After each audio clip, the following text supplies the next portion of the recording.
왕쌤의 교육 이야기.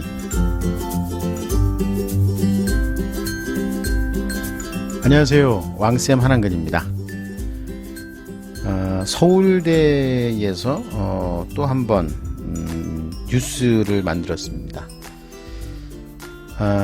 무슨 얘기냐면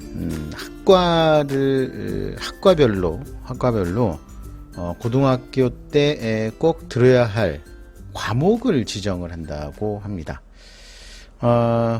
그러니까 예를 들어서 뭐 신소재공학과를 가야 된다. 그러면은 고등학교 때 물리 2 과목을 반드시 이수를 해야 된다라든지 뭐 이런 식으로 무슨 정치외교학과를 지원하려면 정치와 법을 반드시 이수해야 된다. 뭐 이런 겁니다. 이런 과목 필수 과목을 이제 지정을 하는 거는요, 고교 학점제와도 연결이 되는 부분들입니다.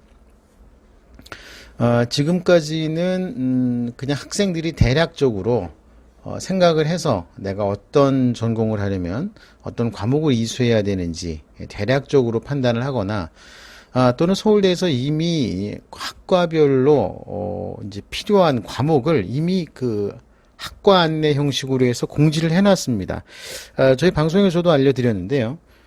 그런 식으로 말씀을 드렸는데 이거를 아예 공식화해서 입시에 반영을 하겠다는 겁니다. 이런 필수 과목을 이수하지 않으면 아예 지원 자격을 주지 않는 방식으로 또는 가산점을 주는 방식으로 이게 한다는데 2024학년도부터입니다. 지금 고등학교 1학년부터죠. 아무래도 지금 고등학교 1학년부터는 본격적으로 이제 학생부 종합전형에서 뭐 여러 가지가 빠지는 뭐 봉사활동도 빠지고 독서 기록도 빠지고 뭐 이렇게 좀 빠지는 게 좀 많습니다. 그렇다 보니 자기소개서도 없어지죠. 자기소개서도 없어지는 게 많다 보니 이 학교 생활 기록부만 보고 이제 판정을 해야 되는데 심사를 해야 되는데 그러기 위한 이제 자료로 이제 활용이 될 겁니다. 이게 상당히 의미가 있는 시도가 됩니다. 얼마 전에 그 서울대에서 얼마 전은 아니죠. 한참 됐죠.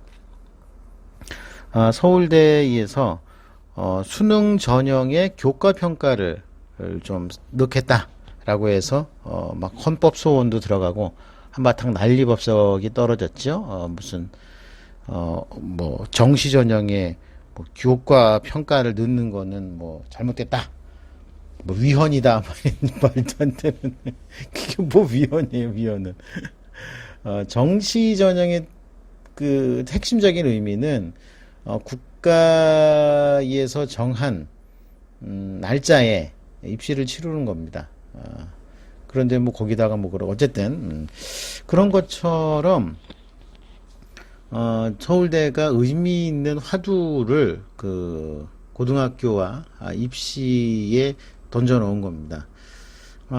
이제 이렇게 되면은 과거에 얼마 전에 이제 정시 수능 전형에다가 수능 전형에 이제 그 교과 평가를 넣은 것처럼 요즘에는 그 동국대 같은 경우가 수시 교과 전형에 서류 평가 40%를 넣습니다. 그러니까 내신 등급 내신 성적 60%에 서류 평가 40%를 넣으니까 교과 전형에다 학종적 요소를 갖다가 넣는 거죠. 이런 방식으로 평가를 하는 학교가 하나 둘 이제 만들어지는 것처럼 새로운 입시의 패러다임을 만드는 상황이 되는 겁니다.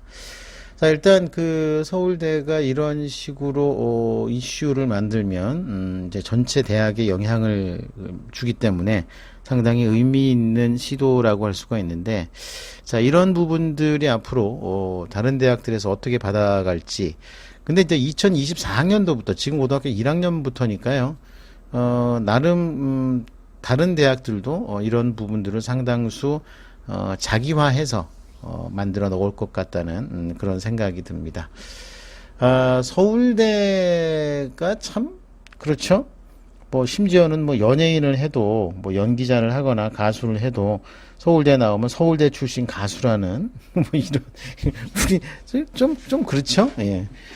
뭐 어떤 의미인지는 저도 압니다. 어떤 의미인지는 뭐 공부만 할 것 같은데 이런 딴따라 끼도 있다. 좀 특이하지 않냐 해서 시선을 보여주는 건데 제 입장에서는 좀 그렇습니다. 좀 별로 좀 마음에 드는 이슈는 아닌데 어쨌든 대한민국에서 한 서울대라는 학교가 갖고 있는 포지션이 워낙 독특하다 보니까 그러한 이슈가 나고 무슨 서울대 출신 어깨를 드러낸 서울대 출신 연기자 뭐 이런 뉴스도 최근에 뜨더라고요.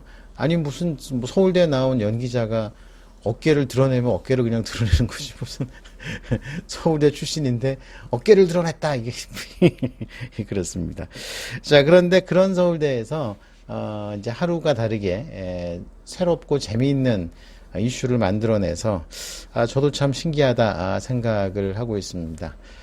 자 어쨌든 근데 사실 이런 그 필수 이수 과목을 학생들이 고민할 필요는 전혀 없습니다.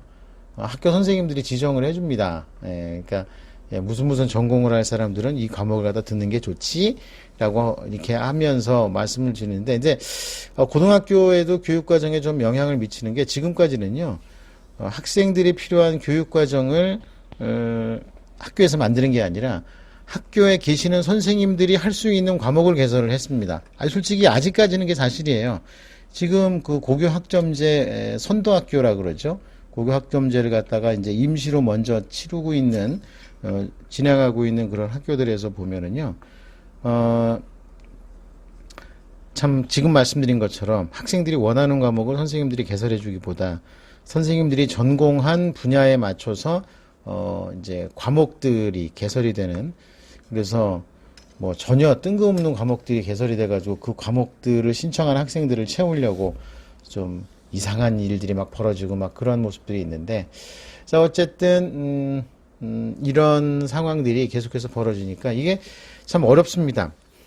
기본적으로 지금 고등학교 1학년까지는 올해와 내년에 진행되는 그러니까 올해 내년 후년까지는 문재인 정부에서 만들어 놓은 입시 체제로 가고요. 아마 내년에 새로운 정부가 들었으면 또 변화가 있을 겁니다. 예를 들어서 이제 홍준표 전 대표 같은 경우는 이제 대선에 출마하겠다는 의사를 표시하면서 이제 교육공약을 그거로 했습니다. 수능 100%로 대학 입시를 치르겠다 이렇게 공약을 했는데 아마도 지금 여당의 주요 후보들도 비슷한 의견들을 가지고 있어서 수능이 확대될 수도 있겠다라는 생각을 갖게 합니다. 뭐 대통령 된다 그러면 뭔들 못하겠습니까? 물론 이런 그 뭐 장단점들이 있습니다. 수능 100% 전형으로 하게 되면 이제 학교에서 대학 입시를 감당하는 걸 넘어서게 됩니다. 대학 입시 경쟁이. 그래서 좀 여러 가지로 저도 방송 내용이 좀 바뀌어야 되는데 최근 들어서는 뭐 수능이라든지 내신 성적 뭐 이런 것들이 제 방송에 지금 뭐 제 대충 보니까 한 70%가 넘었더라고요. 그래서 자꾸 변화가 되는데 아직 모르겠습니다. 내년에 대선이 어떻게 끝나는가에 따라서 또는 논쟁이 어떻게 붙는가에 따라서 지금 중학교 3학년, 2학년, 1학년 요 세 학년의 입시가 또 바뀌어질 겁니다. 그러니까 거의 매년 입시가 바뀌어진다고 생각하면 됩니다. 지금 중학교 1, 2, 3학년들은 지금 고등학교 1, 2, 3학년들과는 다른 입시를 취할 가능성이 있고 여기에 무슨 뭐 아이비를 주장하는 사람들도 있고 앞서 말씀드린 것처럼 수능 100%를 주장하는 사람들도 있고 하여간에 다양한 주장들이 지금 난무하고 있는 상황입니다. 지금 저희 방송을 비롯해서 귀 쫑긋 세우고 잘 판단하지 않으시면 난리가 날 겁니다. 지금 앞서 제가 말씀드린 요번 회에서 말씀드린 서울대의 전공 학과별 필수 이수 과목은 고등학교 1학년부터 해당이 됩니다. 아마 내년에 올라가는 내년에 2학년이 되면서 선택 과목 뭐 이제 예비로 선택 과목 하나씩을 신청한 경우들이 있습니다.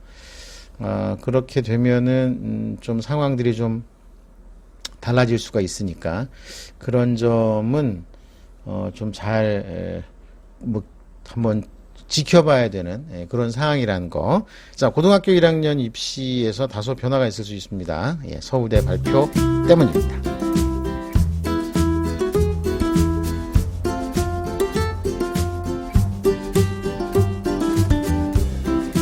네.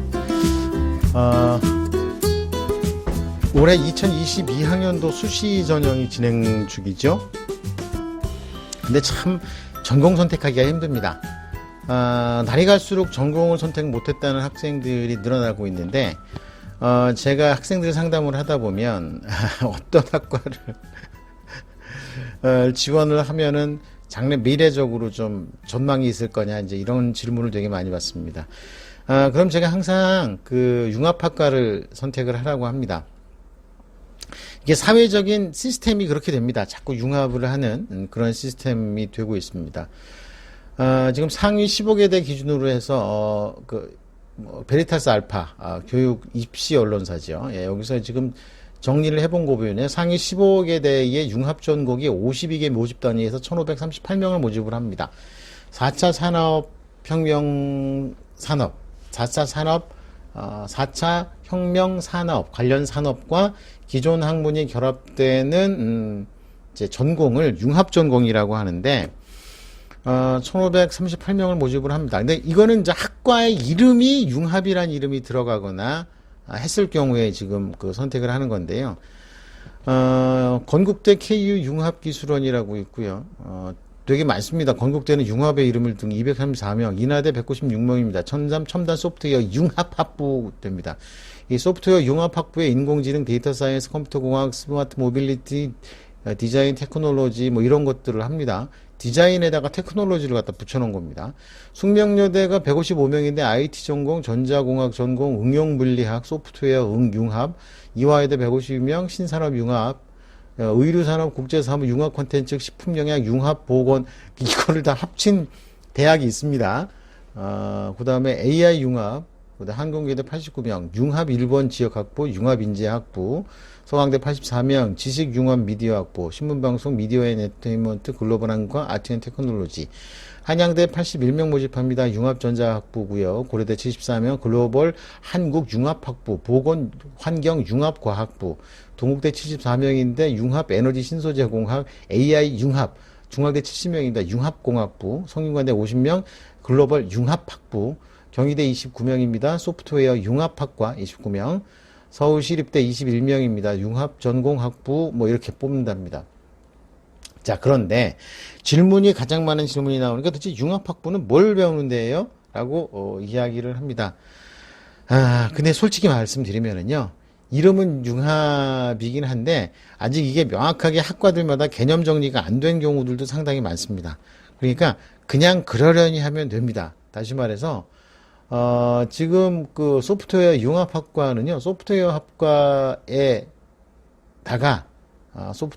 학과에다가 뭐 자동차를 결합하기도 하고 게임을 결합하기도 하고 뭐 그렇습니다. 그럼 뭐 AI를 하기도 하고 데이터 사이언스를 하기도 하고 이렇게 붙이면은 소프트웨어 융합이 되는 겁니다. 그래서 그 융합학부란 이름을 가진 학과들을 찾아서 과연 이거는 뭐하고 뭐가 융합이 되어 있는지를 보면 되는데 그 중에서 그걸 어떻게 보면 됩니까? 라고 하면 그 중에서 한 가지만 관심이 있으면 됩니다. 그러니까 융합학부라고 해서 뭐 대단한 게 있다고 생각하기보다는 아직까지는 이 융합학부가요, 기존 학문에다가 새로운 이제 새로운 과목을 한두 개 추가했다? 한두 개는 좀 너무 심하군요. 한 대여섯 개 정도 추가했다라고 생각해도 크게 무방합니다. 그렇게 생각하고, 지금 뚜렷하게 그 방향을 잡지 못했으면 융합이라는 이름을 가지고 있는 학과를 지원해도 됩니다. 자, 지금 고3들의 질문을 받아서 제가 이런 말씀을 드렸는데, 고1과 고2도 마찬가지입니다. 많은 학생들이 그렇게 이야기들을 해요. 지금 만약에 어떻게 해야 되느냐, 어떤 전공에 따라서 전공과 관련되는 집중적인 거를 준비를 해야 되느냐, 이렇게 이야기하는 경우들이 많은데, 그건 너무 걱정 안 해도 됩니다. 일단 뭐든 고등학교 때 보았다는데 집중해서 뭔가를 만들어 두면 결국은 그걸 갖고 다양하게 융합전공에 적용해서 학과를 선택하거나 학교생활기록부의 내용을 설명할 수 있는 기회가 됩니다. 자소서는 폐지가 된다고 하더라도 남는 게 아마 면접 전형은 오히려 면접 전형이 사라진 학과들이 다시 면접 전형을 부활시킬 가능성도 많습니다. 왜냐하면 차별화점과 그 다음에 과연 이렇게 학교생활기록부에 기록된 것이 그 학생과 맞춰서 얼마만큼 진정성이 있는지 또는 팩트인지, 자, 이런 걸 확인하려면 면접을 통해서 하는 경우들도 있으니까, 자, 어쨌든 이거를 확보한다는 개념으로 본다면 아무래도 뭐든 해놓는 게 중요하다. 그리고 전공을 딱히 잡기 어렵다면 아예 융합학과를 선택을 하면 된다. 자, 요렇게 말씀을 드립니다. 전공 선택 어렵지 않습니다. 자, 오늘 여기까지 하겠습니다. 감사합니다. 다음 시간에 또 뵙겠습니다.